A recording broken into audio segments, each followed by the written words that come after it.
உங்களுடைய நாவு ஞானம் உள்ளவைகளை பேச வேண்டும். நீதிமொழிகள் 12:18 நம்ம வாசிப்போம்.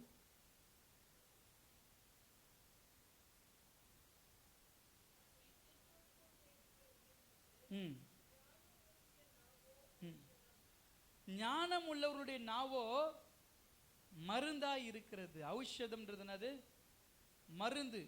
ஞானம் உள்ளவருடைய நாவு மருந்தாய் இருக்கிறது. அப்படி வாழ்ந்தவர் தான் டாக்டர் ஐடா ஸ்கடர் அவர்கள். அவருடைய நாவிலிருந்து புறப்படுகிற வார்த்தைகள் நோய்க்கு மருந்தாய் மாறினது. யாரெல்லாம் நோய்பட்டவர்கள் வருகிறார்களோ அவர்களிடத்தில் ஆண்டுடைய வார்த்தை சொல்லி அவர்களுடைய கரங்களை வைத்து அவர்களை நல்லா அவங்ககிட்ட பேசிட்டு இருக்கும் போதே அவங்களுக்கு அந்த வியாதி குணமாகுமா. நல்ல வார்த்தை, ஞானமுள்ள வார்த்தைகள் ஔஷதமா இருக்கும், மருந்தா இருக்கும். கர்த்தருடைய பிள்ளைகளே, உங்களுடைய வார்த்தைகள் பிறருடைய காயத்தை ஆற்றுகிற மருந்தா இருக்க வேண்டும். அல்லேலூயா. ஞானமுள்ள வார்த்தைகள்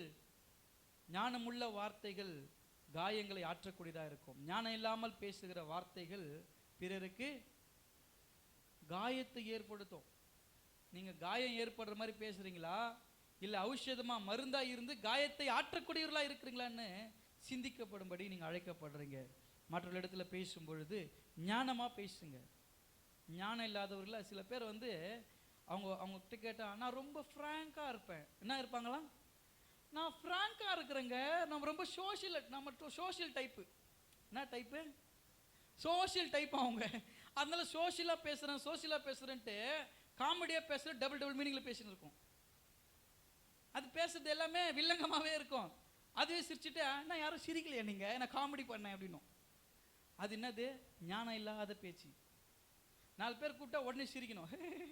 அப்படி சிரிச்சு எல்லாருக்கும் காமெடி பண்ணி எல்லாரும் சிரிக்க வச்சு அவங்க நல்ல பேர் வாங்கணுன்றதுக்கு என்ன பண்ணுவாங்க? காமெடி பண்றன்ற பேர்ல யாரோ ஒருத்தரை பத்தி பேசி கலாய்ச்சி சிரிச்சாங்கன்னா அவங்க வந்தாவே ரொம்ப சிரிப்பா கலகலப்பா இருக்குங்க. 4 பேர் பத்தி கேவலமா பேசிட்டு போவாங்க. இது ஞானம் உள்ள பேச்சா? நீங்க ஒரு நகைச்சுவையா பேசுறதுனா கூட அந்த நகைச்சுவை ரொம்ப அர்த்தம் உள்ளதாகவும் ஞானம் உள்ள ஒரு நகைச்சுவையா இருந்தா சிரிக்கலாம்.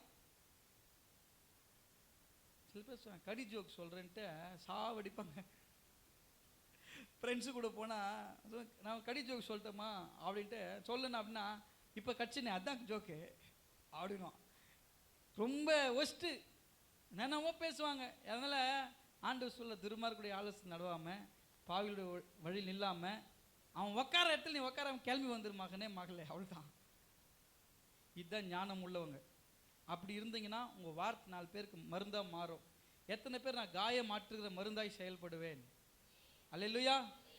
எத்தனை பேர் நான் காயம் ஏற்படுத்துவேன், ஞானம் இல்லாத நாவா இருப்பேன்னு சொல்றீங்க? ஞானம் இல்லாதவங்களா நீங்க நாவா இருந்தீங்கன்னா நீங்க எல்லாரும் காயப்படுத்தினா உங்களுக்கு ஒரு பேர் பெரிய காயமா வரும். அது ரணமா மாறும், சீழ்பிடிச்சு செத்து போயிடுவோம். நம்ம ரணம் மாற்றுகிற மருந்தாய் ஞானம் உள்ள நாவுகளாய் இருக்க நீங்க பிரயாசப்படுங்க. 3வது ஆரோக்கியம் உள்ள நாவு. ரொம்ப ஆரோக்கியம் உள்ளதா இருக்கிறோம். ஆரோக்கியமானதை பேசணும். நீங்க பேசுறதுல ஒரு ஸ்ட்ரென்த் இருக்கணும். வேல்யூபிள் பாயிண்டா பேசணும். பேசணுன்றதுக்காக எதுவும் பேசக்கூடாது. சும்மா எல்லாரும் பேசுறாங்கன்னு இவங்க ஒரு பழமொழி சொல்லுவாங்க. அப்படி கிடையாது.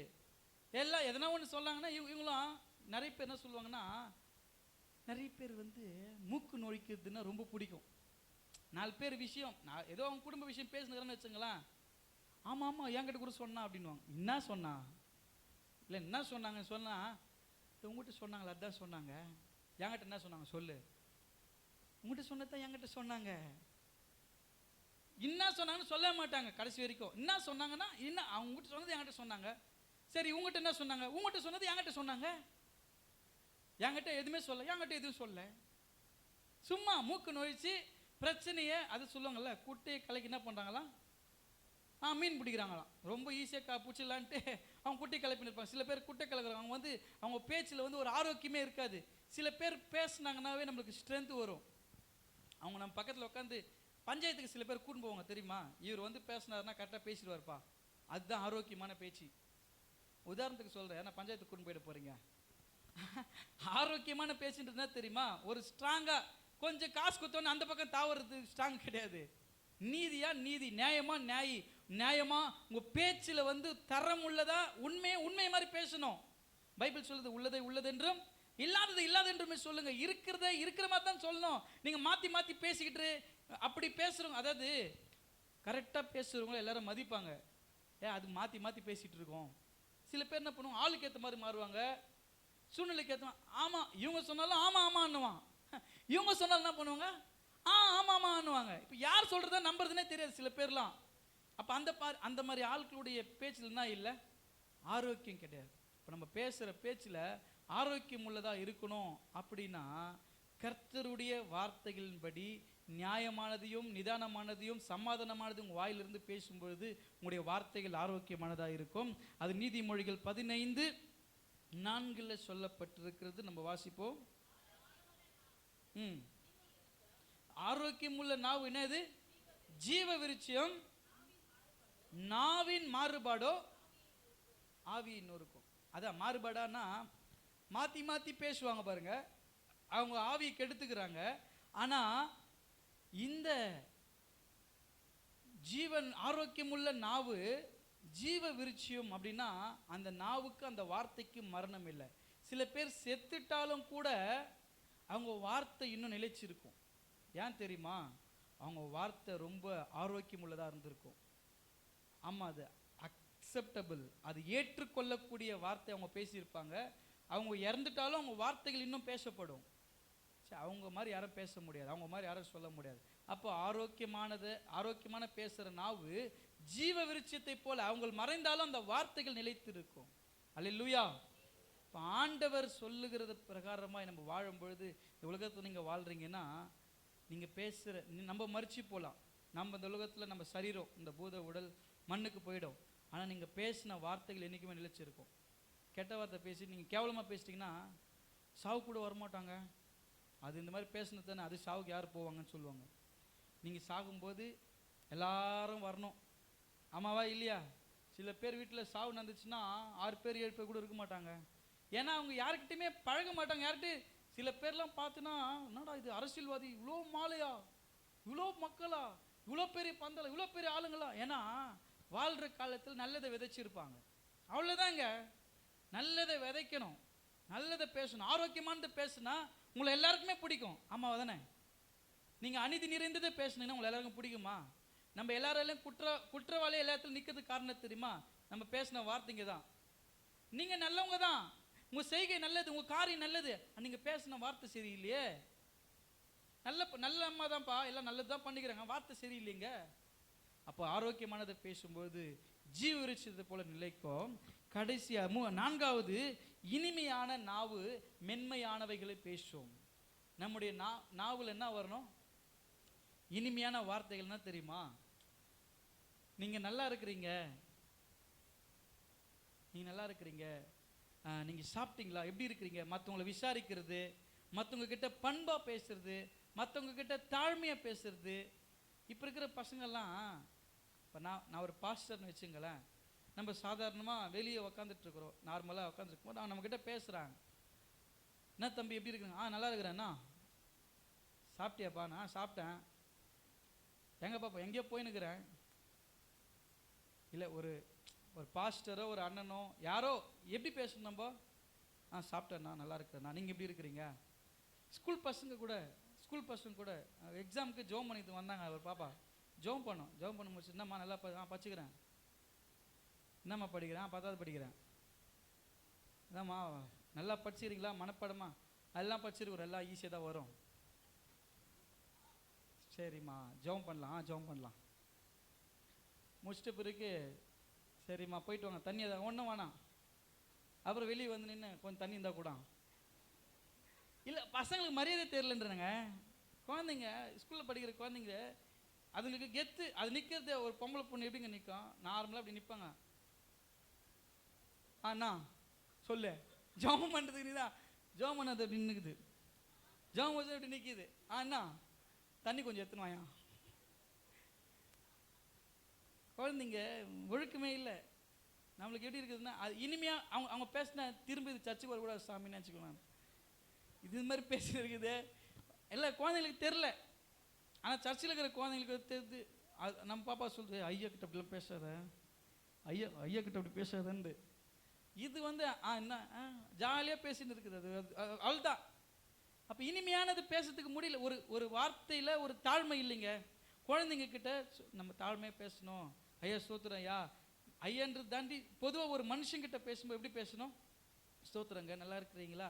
உங்கள் குழந்தைங்க பெரியவங்களை பார்த்தா ஸ்தோத்திரம் பண்ணிட்டா கூப்பிட்டு வலுக்கட்டாயமே ஸ்தோத்திரம் பண்ணி, நம்மளுக்கே ஸ்தோத்திரமே வேணா போடான்ற மாதிரி இருக்கும். ஐயாவுக்கு சோத்திரம் பண்ணு, வா சோத்திரம் பண்ணு, சோத்திரம் பண்ணுன்னா விடுங்க, தொந்தரவு பண்ணாதீங்க. நிறைய இடத்துல சொல்லிட்டு வந்துடும், தொந்தரவுலாம் பண்ணாதீங்க விடுங்க. அது ஹாப்பி தானாக வரணும். ஐயா சோத்திரம் ஐயா அப்படின்றது ஒரு நல்ல ஒரு பழக்கம். ஆமாம் தானே? ஐயாவுக்கு சோத்திரம் பண்ணு, 3 வருஷம் ஆயிடுச்சு, 2 வருஷம் ஆகி போச்சு வந்து இன்னும் ஐயா புது ஐயா சோத்திரம் பண்ணு, ஐயாவுக்கு சோத்திரம் பண்ணு, ஐயாவுக்கு சோத்திரம் பண்ணு. பயமாகுது நம்மளுக்கே, எங்கே நம்மளால் அடி வாங்குமோ குழந்தைன்ட்டு. விட்டுருங்க, தொந்தரவு பண்ணாதீங்கன்ற. நான் ஒரு ஸ்தோத்திரம் பெரியவங்களை பார்த்தா ஸ்தோத்திரம் ஐயா, அங்கிள் ஸ்தோத்திரம்.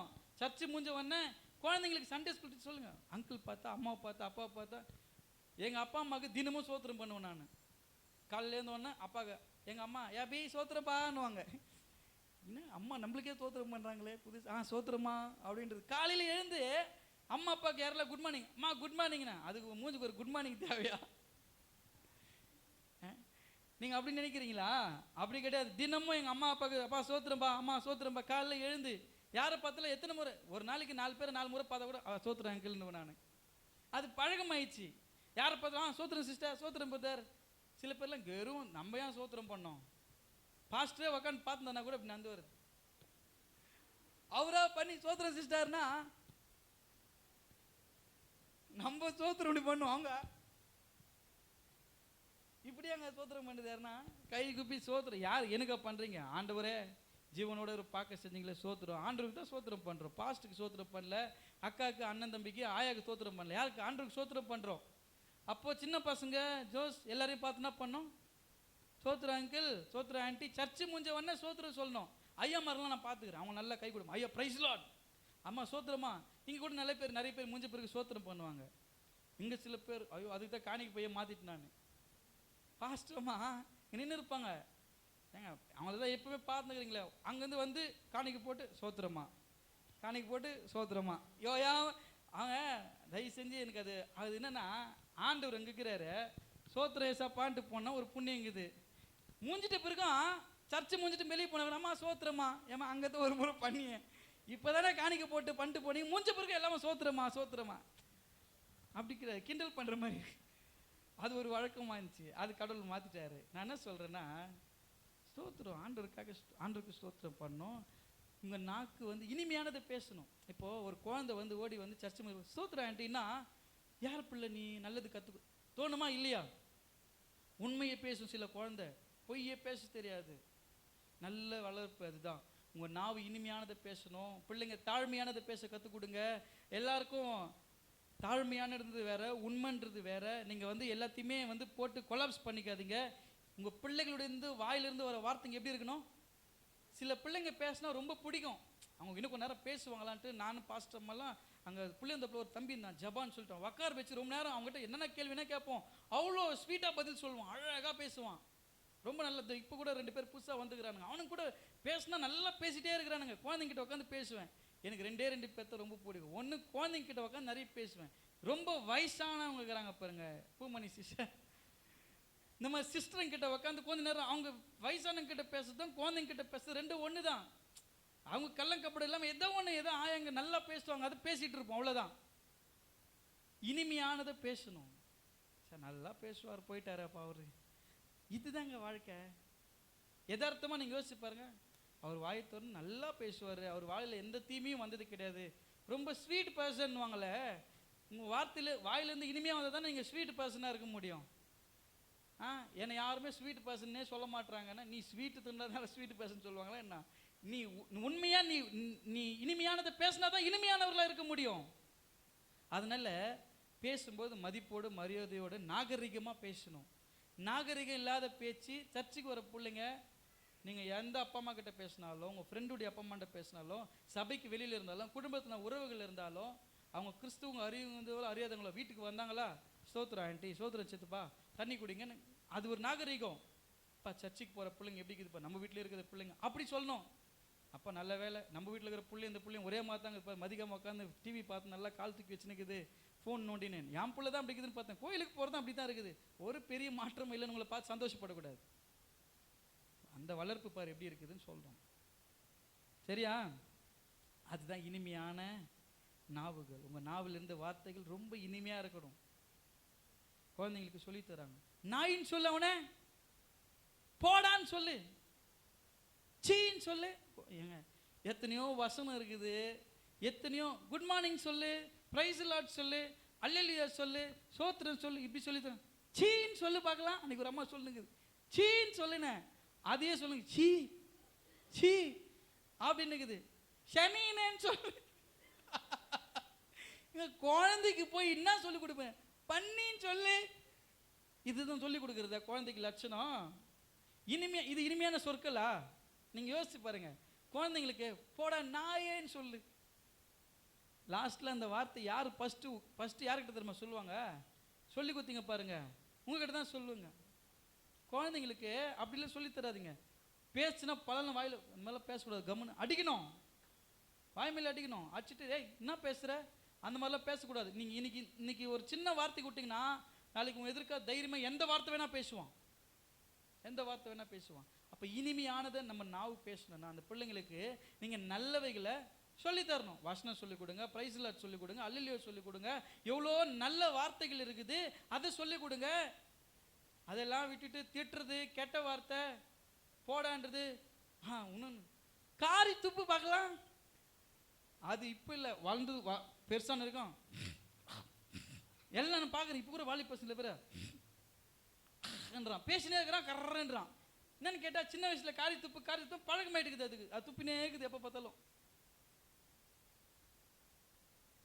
கெட்டதெல்லாம் குழந்தைங்களுக்கு அதெல்லாம் விதைக்காதீங்க. இதுதான் இனிமைக்கு எதிரானது. இனிமையானது நிறைய இருக்குதுல்ல, ஸ்வீட்டான விஷயம் நிறைய இருக்குது. பைபிள் நம்ம கிறிஸ்டியானிட்டியில் இருக்கிறோம், கிறிஸ்தவத்தில் இருக்கிறோன்னா குழந்தைங்களுக்கு நம்ம நல்லதாக சொல்லிக் கொடுக்கறதுக்கு பல காரியங்கள் இந்த வேதத்தில் இருக்குது. அதை சொல்லிக் கொடுங்க. உங்கள் பிள்ளைங்க ஆசீர்வாதமாக ஞானமாக வளருவாங்க. கடைசியாக சொல்கிறேன் பாருங்க, அறிவானதை பேசணும். ஏசாயா தீர்க்கதரிசனம் 1ஆம் வேத பாடமாக நம்ம வாசிச்சோம் இல்லைங்களா? 50ஆம் அதிகாரம் 4வது வசனத்தை நம்ம வாசித்து பார்க்கும் பொழுது, ஆமா, இழப்படைந்தவர்களுக்கு சமயத்துக்கேற்ற வார்த்தை சொல்ல அறியும்படி கர்த்தராகி ஆண்டவர் எனக்கு. இதுதாங்க விஷயம். படிக்கிற பசங்கள்லாம் ஆண்டவர்கிட்ட என்ன கேட்கணும்? கல்விமான் நாவை கொடுங்க ஆண்டவரே. கல்வின்னு என்னது? படிப்புல. இப்போ கல்விமான் நாவை கொடுங்க அப்படின்னு ஆண்டவர்கிட்ட நீங்கள் கேட்டிங்கன்னா நீங்கள் நல்ல மார்க்கு ஸ்கோர் பண்ணுவீங்க. அல்லேலூயா. நான் ஆண்டவர்கிட்ட கேட்பேன், எனக்கு கல்விமானாவை கொடுங்க, எனக்கு ஞானத்தை கொடுங்க, கல்விமானாவை கொடுங்க. இப்போ பிள்ளைகளுக்கு நீங்கள் அறிவு வரணும், அவங்க அறிவு உள்ளவர்களாக இருக்கணும். இவ்வளோ பெருசாகுது, அறிவே இல்லையான்னு சில பேர் பார்த்துக்கிறீங்களா? இவ்வளோ பெருசு தண்டமாக வளர்ந்துக்குது, எரும மாடு மாதிரி இருக்குது, அறிவே கிடையாது அதுக்குன்னுவாங்க. குழந்தைங்கள ஏன் அறிவு இல்லைன்னா நீ அறிவாக வளர்க்கல. வளர்ந்துட்டு பிறகு அது பாவம் கள்ளங்கவலை இல்லாமல் சாப்பிட்டு அவ்வளோ பெருசாக ஆகிட்டு இருக்குது. அதை போய் நீ அறிவு இல்லை மாடு மாதிரி வளர்ந்துக்குது, மாடு மாதிரி வளர்த்துக்கு யார் காரணம்? நீ போட்டு சாப்பாடு தான். நீ அவ்வளோ புண்ணியம் பண்ணிக்கிற, அவ்வளோ பெருசாகிட்டு இருக்குது குழந்தை. நீ என்ன பண்ணோம்? சிரிக்காது. அறிவு வளரணும். ஆள் மட்டும் வளர்ந்தது மூளை கிடையாது, அறிவு வளரணும் இல்லைங்க. அறிவு வளர்ந்தா தான் அது நல்ல வளர்ச்சி. அறிவு இல்லாத குழந்தை பெருசா வளர்ந்துச்சுங்க, ரொம்ப நல்லா உயரமா வளர்ந்துட்டுக்கிறான், ரொம்ப சந்தோஷம், உயரமா வளர்ந்துட்டுது. அறிவுக்கு தான் போட்டா குழந்தை மாதிரி வாடா விழாலாம். ஆள் தான் பல்கா பார்க்கறதுக்கு பெருசா இருப்பான். அன்னைக்கு ஒருத்தர் விபிஎஸ்ல டான்ஸ் ஆடுறான். நான் இவன்ட்டு கேட்டேன், ஏன்ப்பா எல்லாம் குழந்தைங்களா இருக்குது? அந்த தம்பி அப்போ அவ்வளோ பெரிய பையனை, ஐயா அவங்க எல்லாம் ஒரே கிளாஸ் படிக்கிறாங்கன்னா. எனக்கு ஒரே ஆச்சரியம், ஒரே கிளாஸ் படிக்க அவன் இப்படி ஆண்டுக்கிறான். எனக்கு அவமானம். ஏன்டா விபிஎஸ் ப்ரோக்ராமில் என்ன சாவு கூத்து ஆண்டுக்கிறான் இவன். விபிஎஸ் 4 பேர் ப்ரோக்ராம் பார்க்குறாங்க, இங்கே இப்படி ஆண்டுக்கிறான், இப்படி ஆண்டுக்கிறான். எல்லாம் குழந்தைங்க, சின்ன குழந்தைங்க. ஜோஸ் எல்லாம் கொஞ்சம் சின்ன குழந்தைங்க. இவன் நல்லா ஏன் உயரத்துக்கு இருக்கிறான், நல்லா வெயிட்டாக இருக்கிறான் ஆள். எனக்கே நான் கேட்டேன்ப்பா, அந்த தம்பி போய் இந்த சின்ன குழந்தைங்க கூட போட்டுக்கிறீங்களாப்பா? பெரிய பசங்க கூட, ஐயா அவங்க கிளாஸ் தான் படிக்கிறான் அவனும், எல்லாம் ஒரே கிளாஸா? இவன் வித்தியாசமாக வளர்ந்துட்டு இருக்கிறானேப்பா. அறிவு ஆள் தான் வளர்ந்துக்கிறான், ஆனால் என்ன இல்லை குழந்தை. அதுக்கு ஒன்றும் தெரியல, குழந்தை மாதிரி ஆடுது, இப்படி ஆணுகிறான். எனக்கு ஒரே மன சங்கடமாயிடுச்சு. இவ்வளோ பெருசாக வளர்ந்துட்டு குழந்தைங்க கூட ஆடுறன்னு கூட இல்லாமல் அதை ஆடிட்டு லாஸ்ட்டாக அங்கே கேமரா பார்த்துட்டு அப்படின்ட்டு போயின்னுக்கிறான். தெரியல. அப்போ ஆளும் வளரணும், அறிவும் வளரணும். அதுதான் வளர்ச்சின்னு சொல்லிக்கிறாங்கல்ல. இவன் ஆள் வளர்ந்துக்கிறான், அறிவு வளரலையே. அப்போ குழந்தைங்க ஆண்டவரிடத்துல கேட்க வேண்டியது, எனக்கு கல்விமான் நாவை கொடுங்க ஆண்டவரே. என்ன கேட்கணும்? குழந்தைங்களாம் சொல்லுங்க, என்ன கேட்கணும்? சக்திமானா? கல்விமான் நாவு கேட்கணும் ஆண்டவர்கிட்ட. கேட்டேன்னா உங்களுக்கு என்ன வரும்? அறிவு வரும். ஐயா, நீங்க ஆண்டவர்கிட்ட கேட்க வேண்டியது கல்விமான் நாவு கொடுங்க, அறிவு கொடுங்க ஆண்டவரே. அறிவு ரொம்ப முக்கியங்க இந்த உலகத்துல. நிறைய பேர்கிட்ட பணம் இருக்குது, செல்வம் இருக்குது, ஆனால் அதை பயன்படுத்துறதுக்கு அறிவு இல்லை. கூட வேலைக்காரன் வச்சுக்கிறான், பிஏ வச்சுட்டு இருக்கான், அதை செலவு பண்ணுறதுக்கு. ஏன்னா இவனுக்கு கணக்கு தெரியாது. அதனால சொல்கிறேன், ரொம்ப அறிவு தான் ரொம்ப முக்கியமே. அறிவு இருந்தால் எல்லா இடத்துலையும் பழச்சிக்குவாங்க. உங்கள் நாவு அறிவுள்ளதை பேசணும். நாவிலிருந்து பேசுகிற வார்த்தைனா பேசணும் கான்சியஸாக, சுய நினைவோடு பேசணும். அறிவில்லாதவங்க பேசுறது வார்த்தை என்ன தெரியுமா? எதை பேசணும் திறமை இட உடமா பேசி சண்டை விட்டு போயிடுவாங்க. அறிவுகிறவங்க நம்ம பேசுவாங்க, இந்த இடத்துல பேசணும், இந்த இடத்துல பேசக்கூடாது, தெளிந்த ஞானத்தோடு கூட இருப்பாங்க.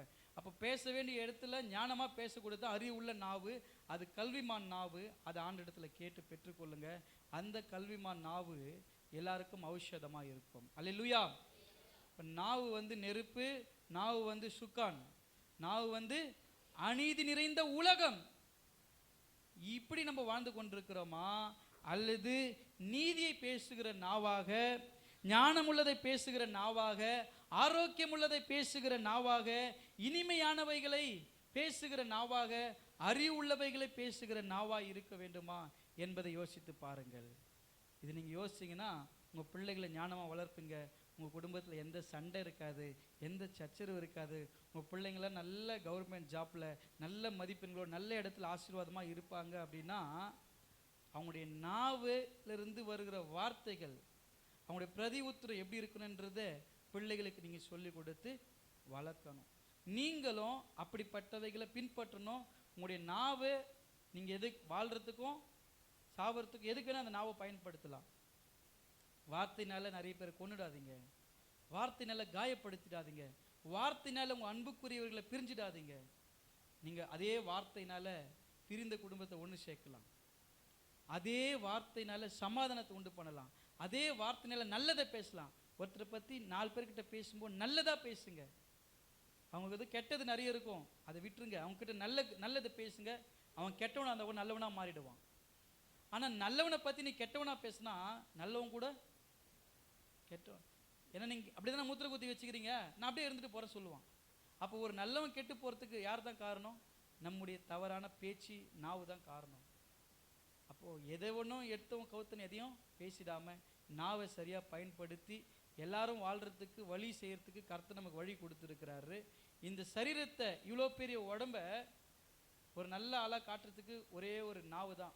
என் வார்த்தை மட்டும்தான் உங்களுக்கும் எனக்கும் சபைக்கும் போதகருக்கும் விசுவாசிக்கும் இடைக்கிற ஒரு பாலமாக இருக்குது. நேற்று தான் இந்த நாவுனால பேசி எனக்கு சோறு போடாமல் போகிறதுக்கு வாய்ப்பு இருக்குது.